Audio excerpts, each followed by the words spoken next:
You, my man, are legendary.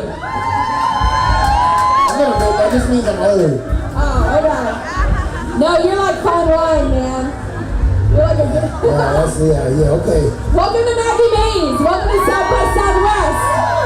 Hey, I got here like a week before I know. anything started. I had to get the lay of the land. I went to Franklin's. Right? I got me some brisket. That's what's up. I went to Chewy's. Woo! I've been running all over, just eating shit all over the place. I knew you were in town because a lot of my friends were like snapping pictures out.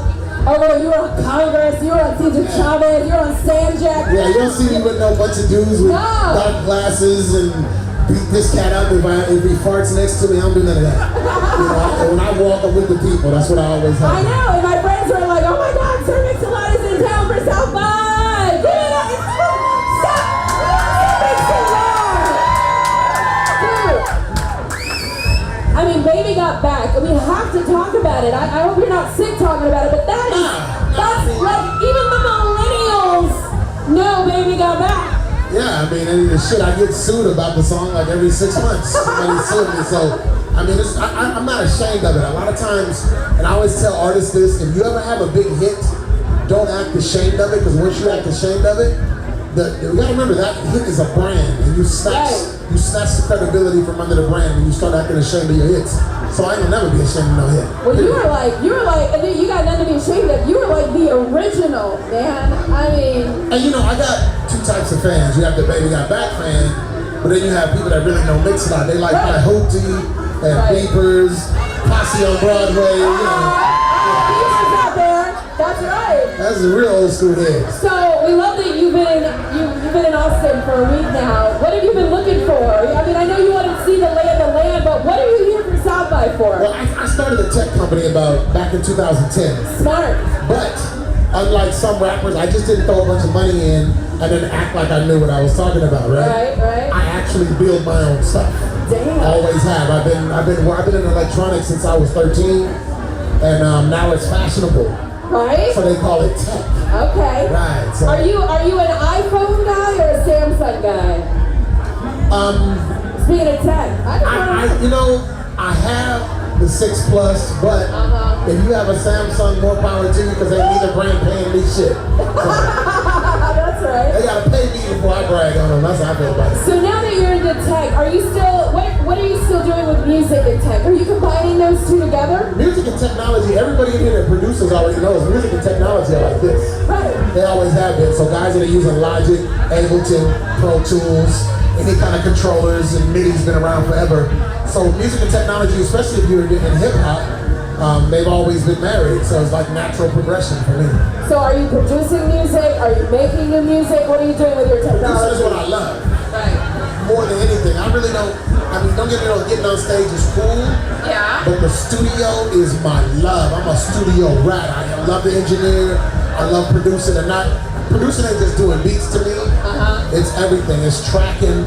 It's getting vocals right. It's adding that analog warmth when you need it. That's what I do. So are you looking for artists here at South by to produce, to put together? To tell you the truth, I'll say this, and I know it's like cut my own toe off, but any artist running around here waiting on a major cat to sign you, can I cuss? You can cuss, yeah! Okay. Be real, I'm gonna say this, keeping it 100. All major labels that try to sign you are gonna do one thing. They're gonna say, well, what are your social media efforts like? If you already got people following you via social media and supporting you, fuck a label. I'm just being real. You have to, independent artists, you're a walking, talking brand. And I gotta be honest, I was a little pissed off because I did a panel the other day and I found out that there were a lot of the artists that kind of couldn't afford to get in the panel. Really? And that is a product of what a lot of artists have been taught over the last 10 years, which is that your art has no value. In other words, I don't want to pay for music no more and all that bullshit. So it's kind of weird. It's all reciprocal because now they try to say, well, they can't afford it. Well, they can't afford it because you don't want to buy their music. So all you guys independent, stay independent. You all walking businesses, make your paper, man, and the hell with a big label. Wow. So Mix-a-Lot preaching today. No, seriously, so do you think that that's been the secret to your success? No, Staying real, keeping it, you know. I started out as an independent, you know, back in the 80s. I started out, we had an independent label called Nasty Mix. And there was a few things that slipped between the cracks because I didn't understand publishing and things of that sort. Fast forward, I got signed by Rick Rubin, who was at Warner Brothers at the time, and he had Def Jam and moved over and did Def American. And I learned a lot about it. You had to be on a major then to get those kind of numbers. Right. But oddly enough, when Napster did what it did to the record industry, I asked the industry to let me go. I never got cut from any label. I asked to walk. Well, what about the artists that are coming up today? You know, you got Big Sean, you know, you got B.O.B., artists like that who want to do their own music.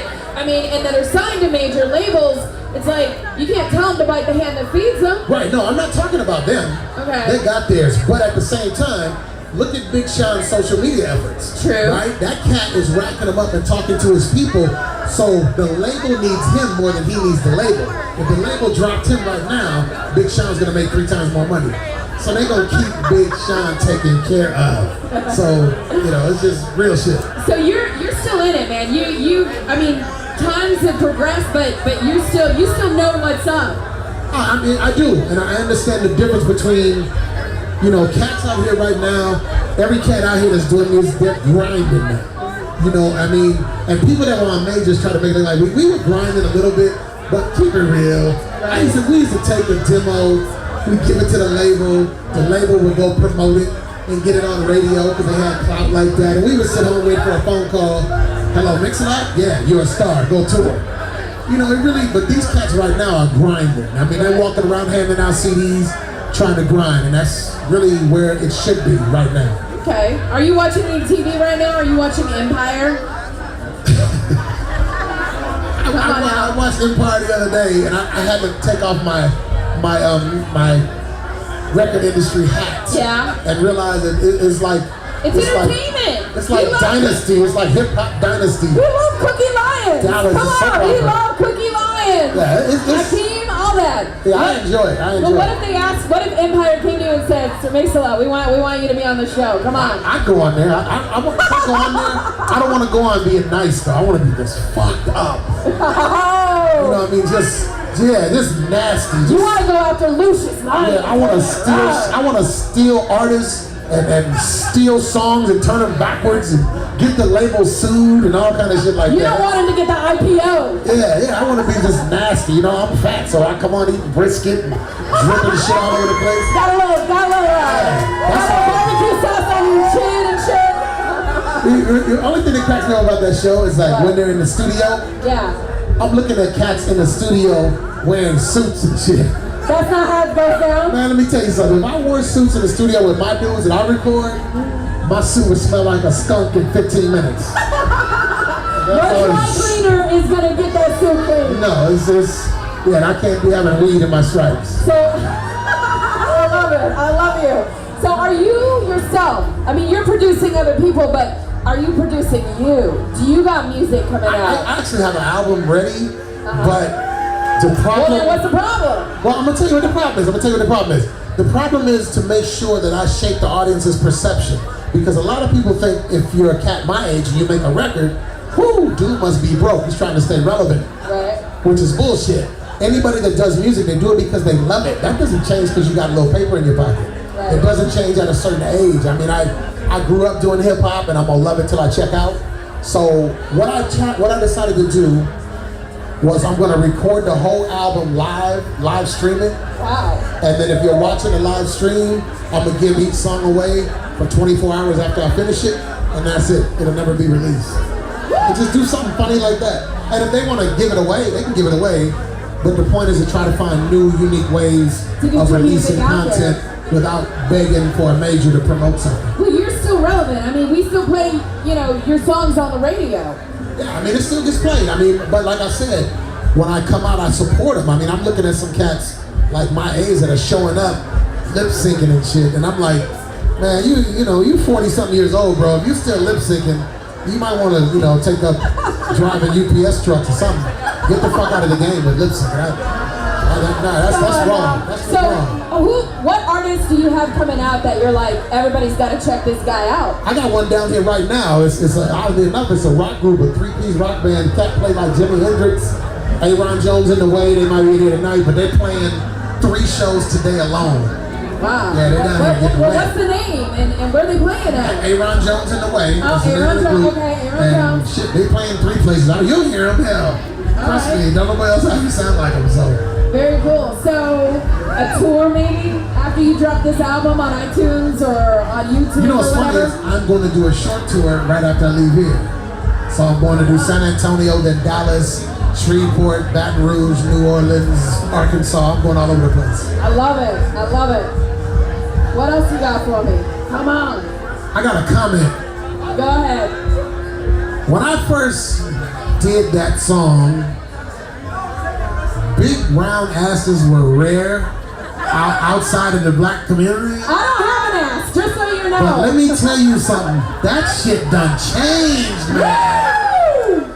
I'm back here. Is she with the radio station? That's not your wife, is it? No, my wife. Okay. My wife's right there. Okay. That's my wife.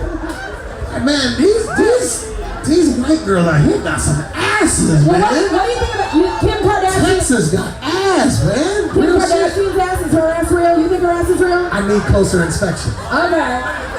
But these back here, those are real. These back here, I was squeezing. That shit is real. I act like it's part of the photo, right? So are you a butt man? Apparently you are. As long as I'm black, I'm gonna be into the ass.